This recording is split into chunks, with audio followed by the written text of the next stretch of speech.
Les malades à l'honneur, l'humanité célèbre chaque 11 février la journée mondiale du malade, une journée commémorée dans un contexte particulier pour la RDC en proie pour la 10e fois à l'épidémie de la maladie à virus Ebola. À cette occasion, nous vous convions de faire immersion dans le centre de traitement Ebola à Beni, un de grands centres de traitement de cette maladie où des innovations se multiplient pour garantir une prise en charge de qualité aux malades ainsi qu'aux parents.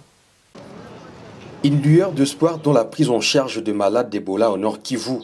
À 6 mois de la riposte contre cette 10e attaque du virus Ebola, des guéris ne cessent de s'ajouter au nombre de 276 cumulés à ce jour. Gafar Moui Majo en fait partie. Malade en processus de stabilisation, Gafar a été sauvé en moins d'une semaine d'intense traitement. Il faudrait qu'il sache que la maladie à virus Ebola existe, parce que moi-même, j'en ai été victime au regard des symptômes reçus en premier lieu. J'avais eu peur et c'est ce qui m'a amené à se rendre au CTE. En tout cas, c'est lui qui n'a pas encore cru, parce qu'il faudrait d'abord se soucier personnellement pour avoir la vie sauve.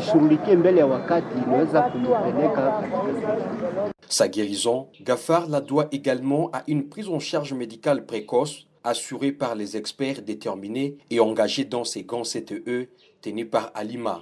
La prise en charge au niveau du centre de traitement ici, où nous sommes, est complémentaire.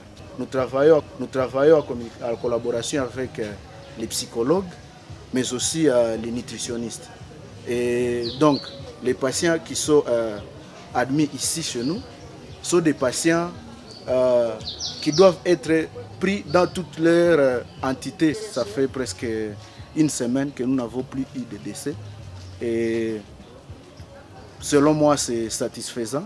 Si à ce stade, la tendance épidémiologique demeure en baisse grâce entre autres à l'appropriation de la riposte par la communauté locale, la surveillance, elle, reste démise notamment au sein du CTE où les experts épidémiologistes, à l'instar de celui d'Africa CDC, ont été commis à la tâche. Les rôles spécifiques reconstituer l'arbre généalogique de l'épidémie et assurer le suivi. Dès qu'il y a une alerte au niveau du centre de traitement, au lieu d'appeler la coordination, ils nous appellent, nous qui sommes au niveau du CTE, on investigue, on valide s'il y a validé. Dès que le malade entre, on identifie son garde malade, on la registre comme contact, on commence à les suivre.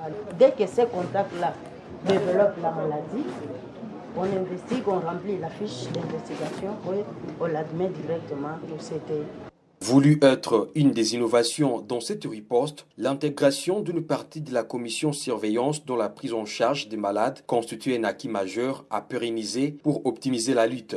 Entre-temps, Alima, Africa CDC et les autres partenaires actifs dans ces CTE Beni se disent déterminés à offrir des soins de qualité aux malades à qui ils demandent de renouveler leur confiance.